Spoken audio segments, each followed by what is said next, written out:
Dr. Flanagan, Dr. Aliriza, thank you very much for coming on. In your report, you state that U.S. and Turkish interests largely converge. Can you elaborate on that a little bit, please? Well, Baris, we looked at, over the last year and surveyed where U.S. and Turkish interests are in a broad range of issues, both in Turkey's immediate neighborhood and on some global issues, particularly combating terrorism and energy security.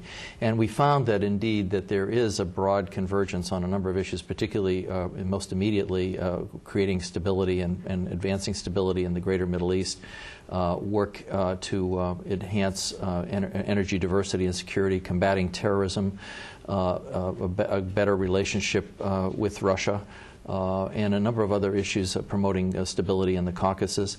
All of those issues we see as very much being a common U.S.-Turkish agenda, an agenda that we think is very much in both countries' strategic interests. But we do know that because of differing political and regional considerations, that each country may want to pursue how they advance those interests slightly differently. So that's why we argue that we need a process to sort of manage our cooperation and to ensure that, well, each country might take a slightly different approach on some issues, that our goals are broadly convergent.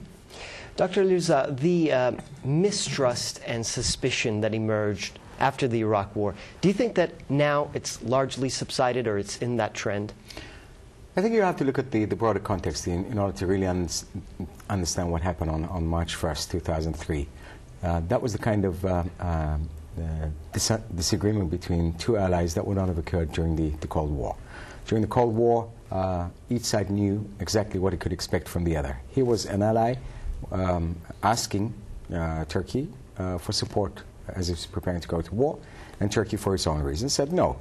So what I think we're really talking about is managing a relationship in which national interests may not converge to the extent that they did during the Cold War, when they were subjugated to an overall goal of allied solidarity against the common enemy, the Soviet Union.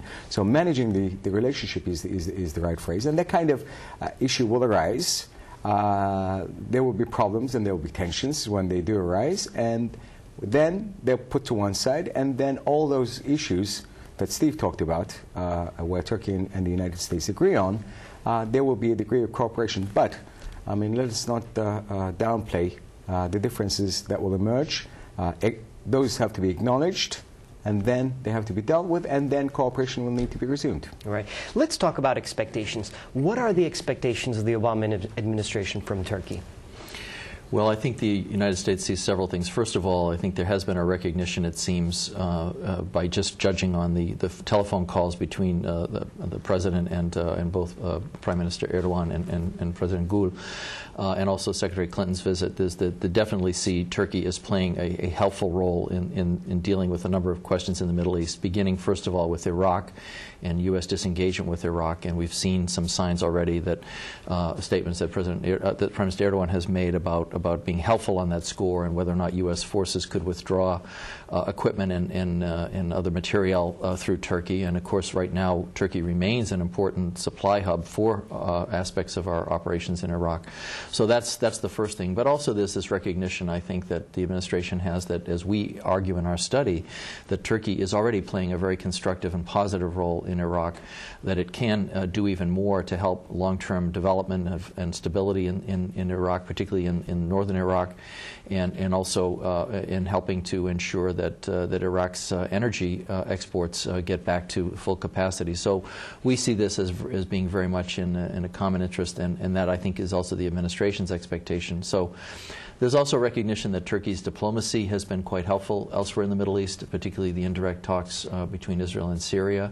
The sense that as we know, that Prime Minister Erdogan was on the cusp of perhaps initiating or helping to initiate direct talks between Israel and Syria.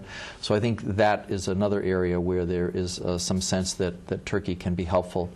The other area that I do think that is within NATO, and of course coming right after the President's visit to the NATO summit, that the question of what else Turkey could do with regard to NATO's priority mission in Afghanistan, I think there's been some question as to whether or not Turkey would be willing to provide additional combat forces. I tend to doubt that it will happen, but there is certainly the prospect of additional Turkish trainers for the Afghan National Army, for the police, and other aspects of civil society development that Turkey and Turkish groups are already doing in Afghanistan. So that's another part of it. And then also, of course, the hope that somehow we can, as we go forward in the revitalization of NATO, I think there is some hope that the two countries can work together, and along with the other parties on the island in Cyprus, to advance a settlement there as a way to help advance NATO-EU cooperation.